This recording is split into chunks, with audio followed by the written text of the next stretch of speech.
Okay, howdy folks. So today on Second Dirt we have an unboxing. What is in here? What could it be? Well, truth be told, I want to broaden my horizons a little bit and try some different gear. Now, there's a couple reasons for this.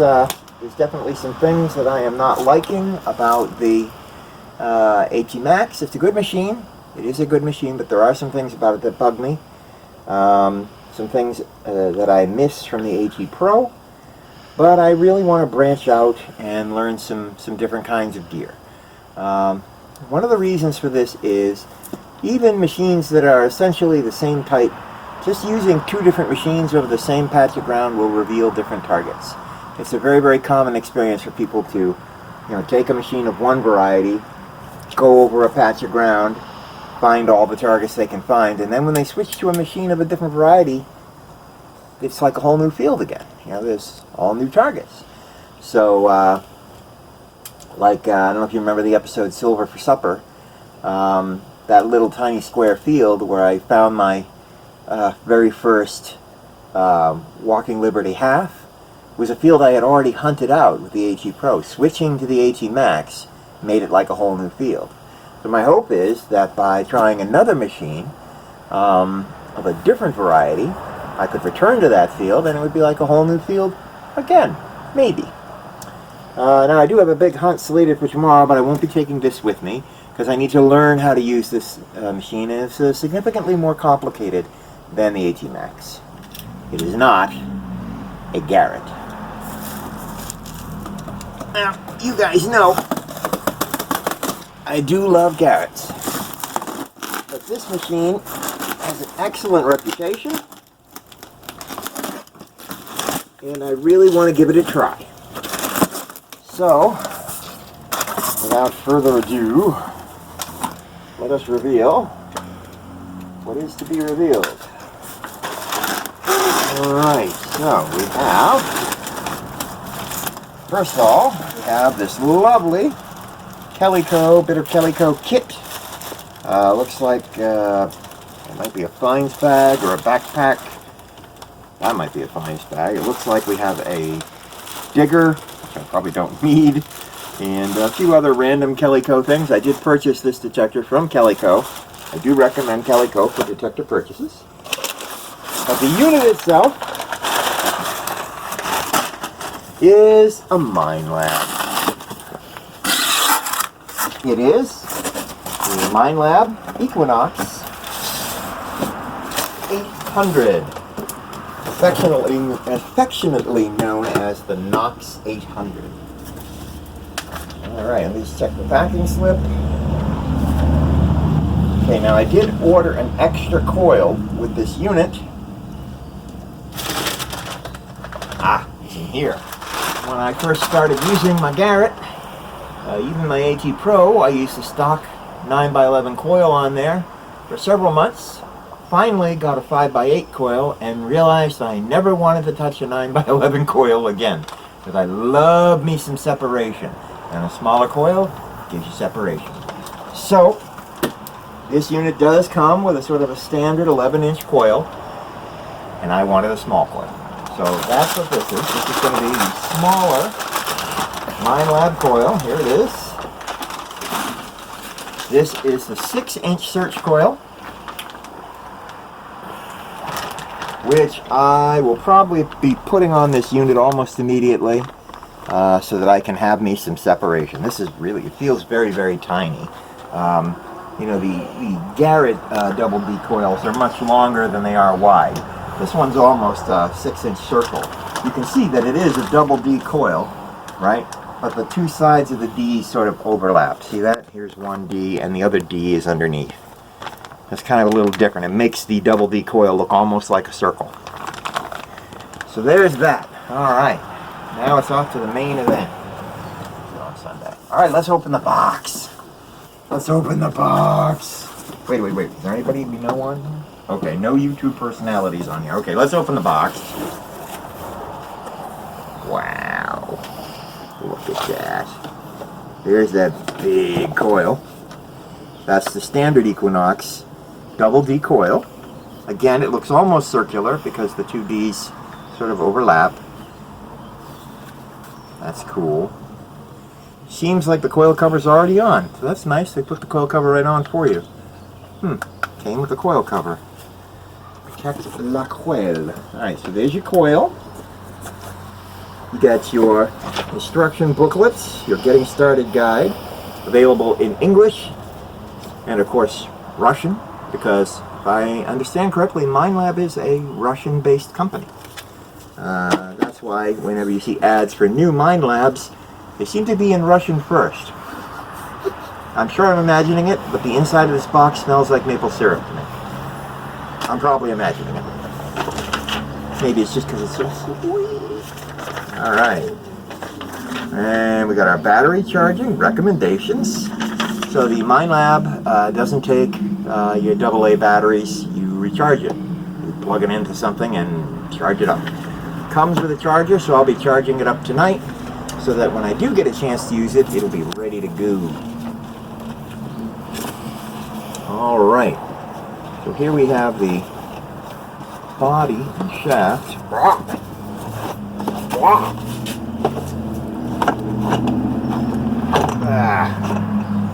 Here we go. Tiny little control panel. So cute.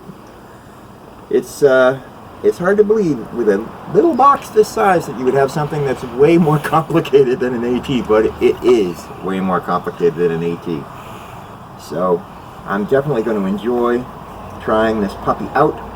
One of the things that I didn't like about the AT, it's not the only reason I'm getting this, but one of the things that I didn't like about the AT was that when I left the AT Pro and went to the AT Max, the tonal system on the AT Max is a lot more crackly. It sounds more synthetic, more 8-bit, more popcorny.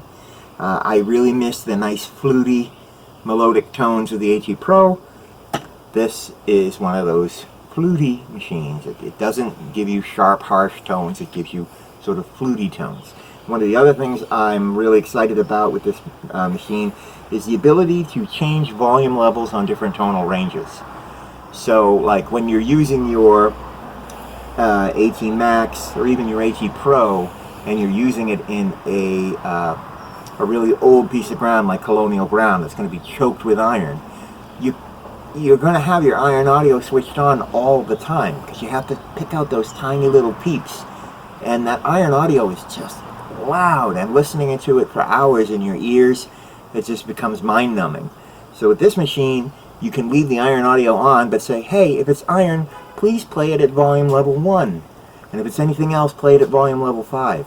So the iron is there, but instead of being blah in your ear, it's like a low murmur. You can still hear it, and that means you're not going to miss out on those peeps and pops. And in fact, they're going to be a little bit more distinct because they're going to be louder. Alright, so we got some more of the shaft here. Now, my understanding is that Equinox shafts are a little iffy. Some people find them to be a little wobbly. So I may end up replacing this shaft with a carbon fiber shaft. But we'll see. I'm going to try it as it is first. You know? There you go. There's the rest of the shaft. So this end is the end that attaches to the coil. The pivot bolt goes right through that hole. Then this goes into that, and that goes into that. Okay. Alright. What goodies are in here? Maybe the recharging units? Let's see. Oh, no. We got the cuff, the charging cable, the arm cuff. Yeah, okay, some of the charging units are in here. Screen protectors for the screen. That's nice. We have this little box. I believe that's the last of the boxes. There we are. These will be the headphones, of course. Got in their own case. And I believe the headphones are also rechargeable headphones, but I don't know for sure. Let's find out. There they are. Ooh, fancy. Bluetooth headphones. Instruction manual, blah, blah, blah, blah, blah, blah. Charging the headphones, connect to USB. Yeah, okay, so they're rechargeable. You just hook them up to your box, your computer. There we go. Lovely. Alright, I hope my head doesn't explode. I'm wearing a Garrett hat and now I'm going to put on MindLab headphones. Ooh, they are comfy. Ooh, I like those. Very, very comfy. Not quite as bulky as the ones on the HE. And then here, this must be the, yeah, these are the recharging cables. There you go. So, that's it. That is what it's like to open up an Equinox, for those of you who don't have one. I'm going to get it put together and stay tuned. Stay tuned. We'll see what history we can unearth with this puppy. I'm very, very excited to take it out for a trial run. All right. Well, thank you for joining me. I hope you had a good time. I enjoyed having you here. So please hit that like button, subscribe if you're not already, and I will see you on the next hunt. Well, good morning. So today on Chuck and Dirt, we are off to a secret location for a hunt that requires an admission fee. It's supposed to be a very, very good location, 1700s with some structures from the 1800s, an old farm. I believe they said there was a railroad depot there as well. So, and I was told that it was virgin ground, so don't know for certain. But we have a lot of our friends from the Relic Seekers here today. There's Deep Metal Marsha right there. There's Tracy bugging around, helping someone out with bug spray. So, yep. We're all just sort of meandering around. Looks like there's several of us. And should be a real good time. Anyway, history awaits. Let's go get some. Well, folks, I had my first find, maybe 3 holes in. Not bad. I was up there a little bit, dug some modern shells, moved down here closer to this older field, as you can see, this beautiful old field next to me, and picked up an Indian. A little 1890. Came out of the ground kind of choo-choo, but that's not all that surprising. I think with a little bit more toothpicking or some Andres pencils, we should be able to get a lot of that crud off there. You can see the back a little bit better than the front. There you go. At first, all I could see was the 90, so I didn't know if it was like 1890 or 1901, 1902, you know, that kind of thing. All right. A lot of space to cover, a lot of people here covering it, so let's get back to it. Okay, well, got out here into this field, very, very quiet. I think the ground may have been turned a long time ago. Not getting that carpet of iron I'm used to, just little patches here and there. Had a semi-decent tone back there. It turned out to be a stinking zinkin, a Pac-Man penny with chunks taken out of it. But did dig something nice here. Have a look. There you go. There's a nice little flat button. Looks like it had some sort of a coating on the surface, mostly chipped away now. That's nice, and it does have a nice old shank, standing loud and proud. And I'm not sure, there might be a back mark there. I have to wait until it dries, and then we'll toothpick it. The ground is very, very moist because there's already been one rainstorm this morning, and there probably will be more. I haven't heard any big shouts, although I just heard that somebody found a silver brooch, so good for them. Anyway, we'll keep looking. Well, I've been at it for quite a while now. Not having a huge amount of luck. So far, the one Indian and the one flatty you've already seen. And I just dug another Indian. This one is in really, really rough shape, though. And it sounded like junk. I almost didn't dig it, but you gotta dig it. There she is. I'm having a real hard time reading the date on this Indian. You might have better luck, but to me that looks like 1900. 1900 is what that is, as far as I'm concerned. So I think we've got a 1900 Indian. Not as nice as the last one, but still, it's a find. Haven't picked up any large cents. That's really what I'm looking for, but any love is good love. We'll take what we can get. Hey Trace, you found anything good? I'm on the board with a small flat button. Okay, me too. Looks like you got something good. 1900 Indian head. Good for you. Yeah. And this is my second IHP. I got an 1890 IHP, the 1900 IHP, and a flat button. The dude over there in the dark blue shirt has dug a full skeleton key and a full crotal bell size 2. Wow. Yeah, beautiful crotal bell with the floral pattern and everything. Wow, yeah. That's impressive. Grounds are awfully quiet. I dug a Coke can that was a foot down, a modern Diet Coke can, so there's been some turn. Do you think I should switch to the smaller coil? I don't know. I've been wondering if I should switch to the larger coil just because the ground is so quiet, you know? Yeah. All right. All right, well, I'm going to get back to it, see if I can pick up something else. Well, Marcia found the bottle dump. Holy moly! I'm really tired. Yeah, I bet you are. I'm tired, guys. This is crazy. I'm going to go to the car now. Okay. Okay, I'll be back. All right.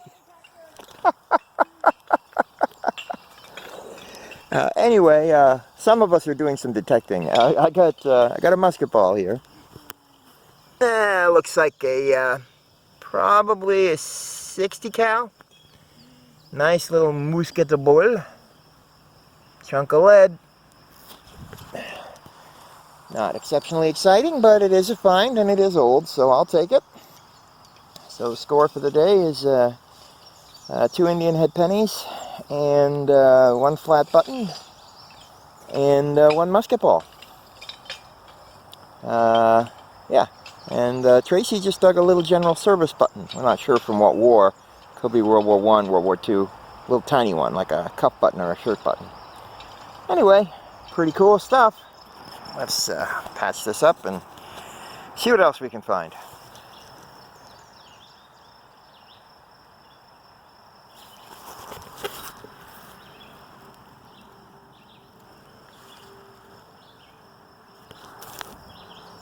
Nine inches. Modern pull tab, 9 inches down. Well, okay then. Or it could be, maybe... So I'm here with Deep Metal Marcia and Mike, aka the greatest man who ever lived. This one. And I want you to have a look at some of the things that Mike found because he got some really good finds today.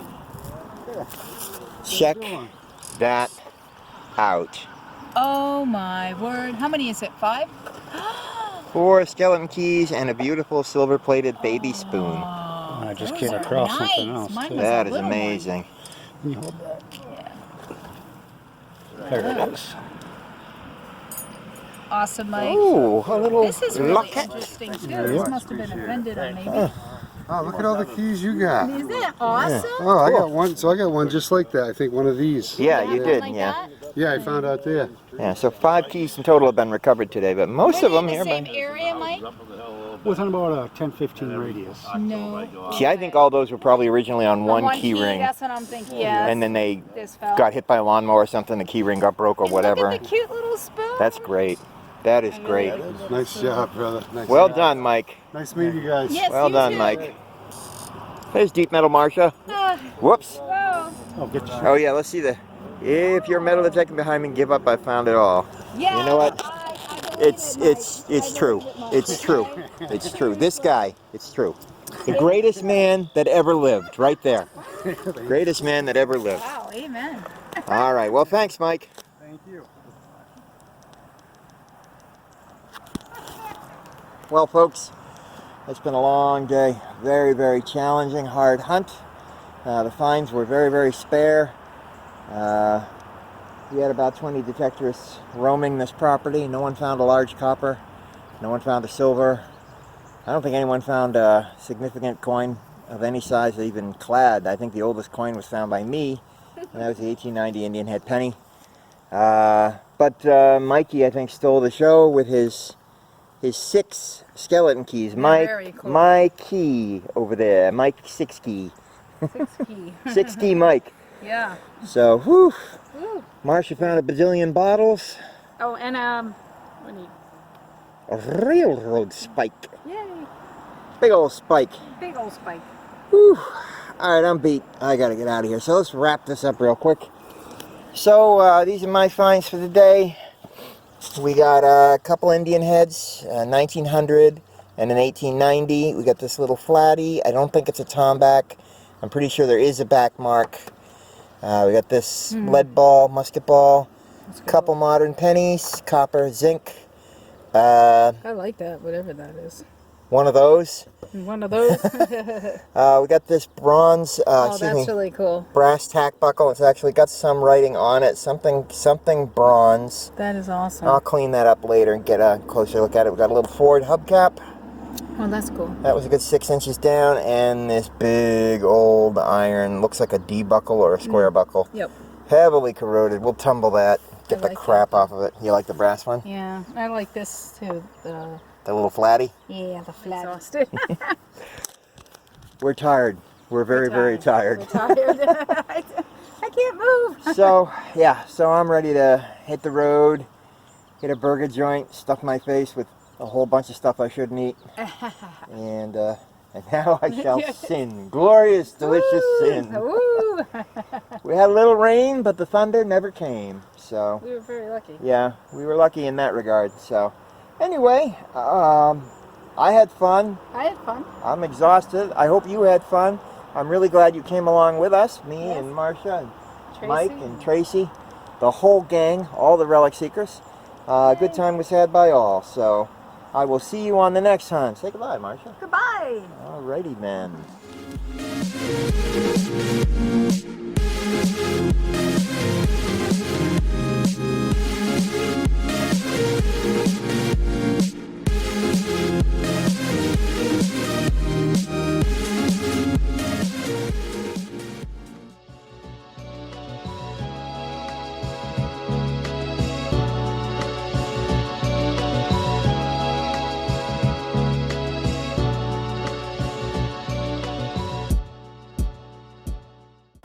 Well, I like those.